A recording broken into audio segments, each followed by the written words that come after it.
On a bus, a group of thugs harassed a young woman while everyone stayed silent.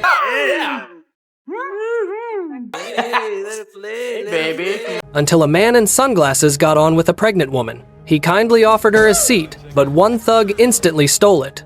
Clearly annoyed, he stayed calm and handed his sunglasses to her as if saying, "Watch this." In seconds, he took the thugs down, disarmed them, and tossed their knife out the window.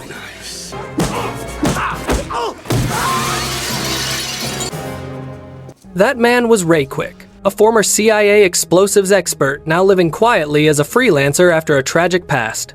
Back in 1984, he and Colonel Ned Trent were sent to assassinate a major drug lord by blowing up a bridge. Ray carefully set the charges while the impatient Trent rushed the timer. But when the target car entered the kill zone, Ray froze. There was a young innocent girl beside the drug lord. Horrified, he tried to abort, but Trent refused, laser focused on the mission. With no self-destruct option, Ray sprinted to stop the bomb himself, but the countdown ended too fast. The bridge exploded just as he reached it. Before the blast, he locked eyes with the terrified girl. A massive fireball swallowed everything, and Ray could only dive into the river to survive. The burning vehicle plunged into the river, consuming the innocent girl and leaving Ray soaked and hollow. He clawed up the bank, only to find Trent aiming a gun. Then the two tore into a brutal fight. Trent shot and kicked him down, but Ray surged back, beat Trent senseless.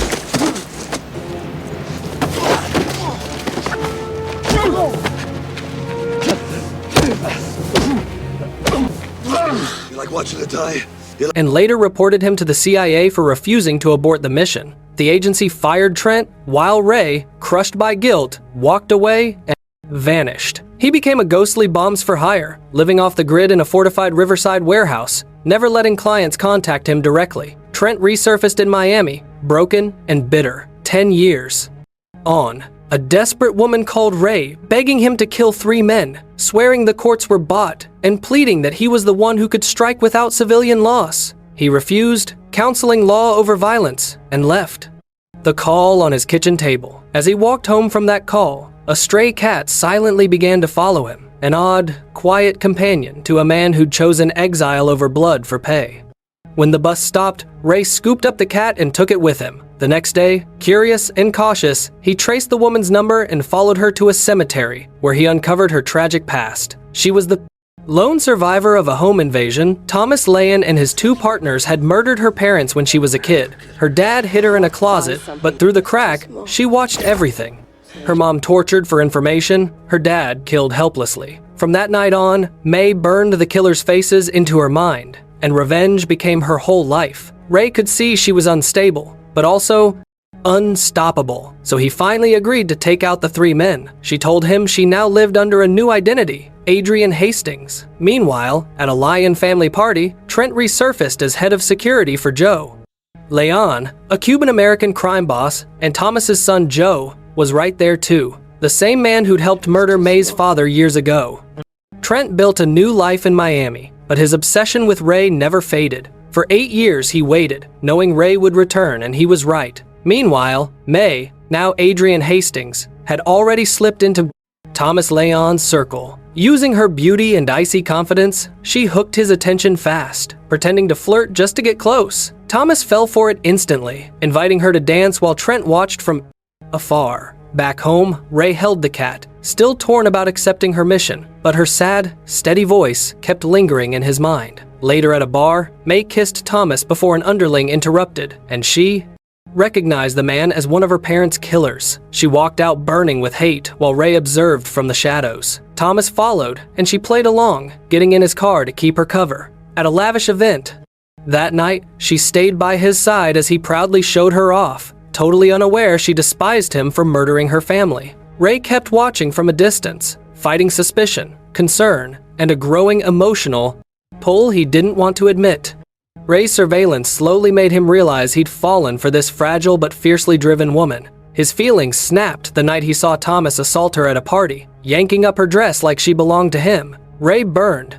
With rage, May went home shaking with disgust, ripping off the dress and collapsing in humiliation. She wandered her apartment in her underwear, trembling from stress. When Ray called, he snapped, ordering her to stay away from the Layans and warning that if this was a setup, he wouldn't hesitate. May broke into tears, but this time from relief. Finally, Rai chose to help her. His first target was Charlie, one of her parents' killers, now running street operations for the Layans. Every Monday, Charlie checked the books, so Ray slipped into the office, rigged the door with explosives, and waited in silence.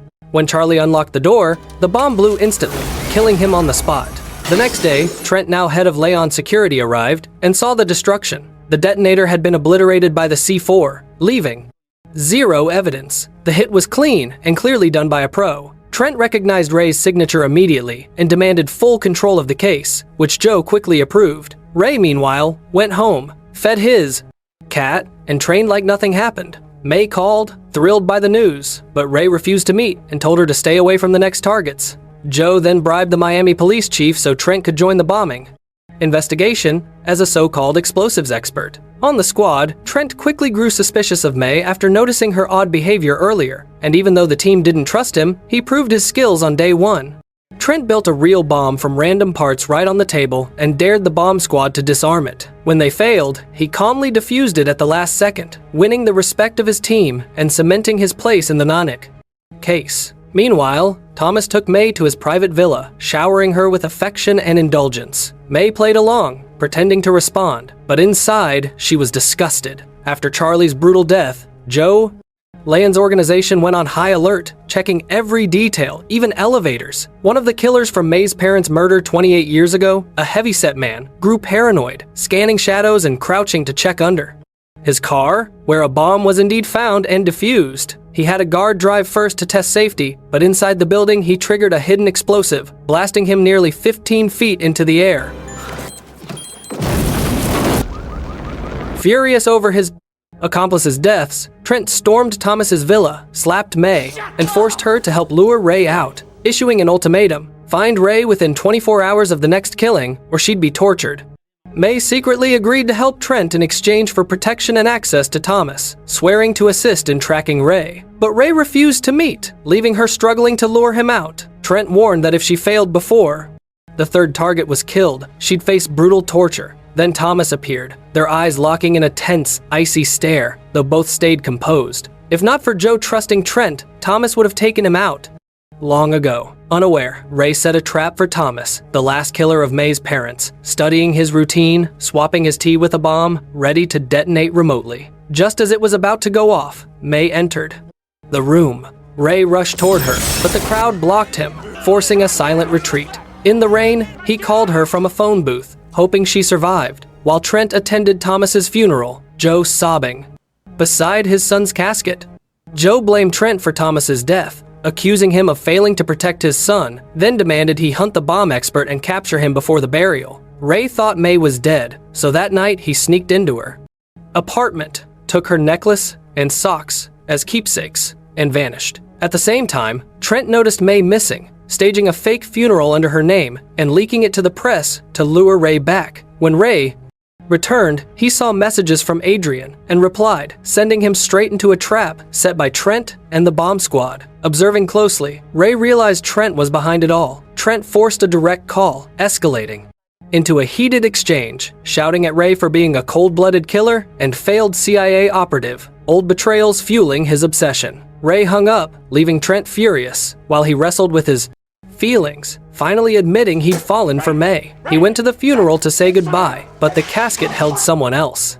Just as Ray was reeling, May walked into the church. Overwhelmed, he checked her for weapons, then they left for a hotel. Ned and his crew arrived at the funeral. Trent stormed in, pointed a gun at the priest, and forced him to open the casket only to find May alive. At the hotel, Ray realized she'd faked her death to shake Thomas's men, slipping her wallet into a terminally ill patient's bag. Once exposed, Trent mobilized criminals and police to hunt them down. Trent tracked them to the hotel, while Ray, after showering, found May gone, leaving a note admitting she couldn't be trusted. Fleeing, she was intercepted by Trent and his AC men, forced to pretend to go along with his plan. Trent, already scheming, ordered her capture and attacked Ray. May, knowing she'd be killed once Ray was, stepped out, grabbed a phone, and warned him to retreat.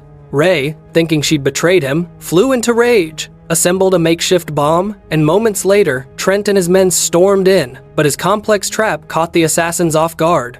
One of the assassins accidentally triggered the bomb while ending a call, blowing himself away. Moments later, the roof cracked, the floor shook, and collapsed into the sea. Amid the chaos, Ray slipped into the kitchen, cut the main power, and fought several of Trent's henchmen, knocking them out with punches, kicks, and even tossing one into a boiling hot tub. Enraged, Moughton locked down the hotel, but Ray, an ex-special operative and explosives expert, broke the perimeter and vanished. Trent, fearing Joe's anger, decided to hand May over. At the meeting, May pretended to cooperate, mentioning her parents' names, which triggered a buried memory and wound the couple he'd killed 28 years ago under Joe's orders. Realizing May's parents were his victims, Joe flew into rage, accusing her of murdering his son. Just as he was about to strike, Trent intervened, convincing him she was valuable for catching Ray. With Joe's approval, Trent ordered May to call Ray and lure him into a meeting.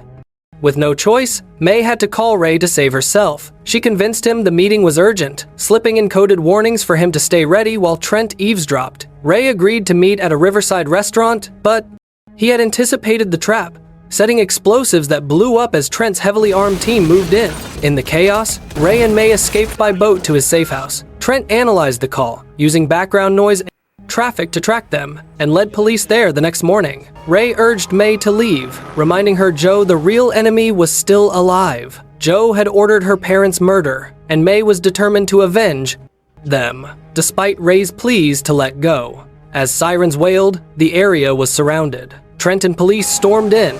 Ray triggered self-destruct traps, throwing pursuers into chaos and killing several of Trent's men.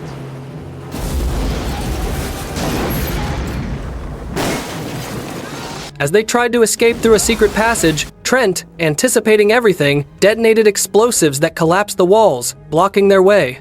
Trent revealed May's cigarette case hid a bomb he'd built. When Ray opened it, he saw a deadly mercury device sensitive to any movement, dooming them. Trent taunted Ray for always protecting others, but in a careless moment, he triggered his own trap and died. With 30 seconds left, Ray ripped the bomb off May, threw it away, and ran with her as it exploded behind them. Alive but shaken, they escaped.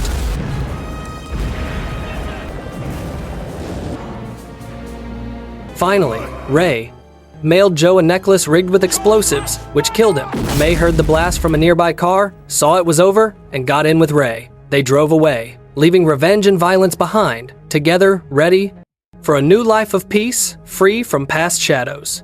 In the end, Ray and May survived, proving that clever planning, courage, and trust can overcome even the deadliest traps. Life's too short to hold grudges. Sometimes letting go is the strongest move. If you enjoyed this story, smash that like button and subscribe for more thrilling movie recaps.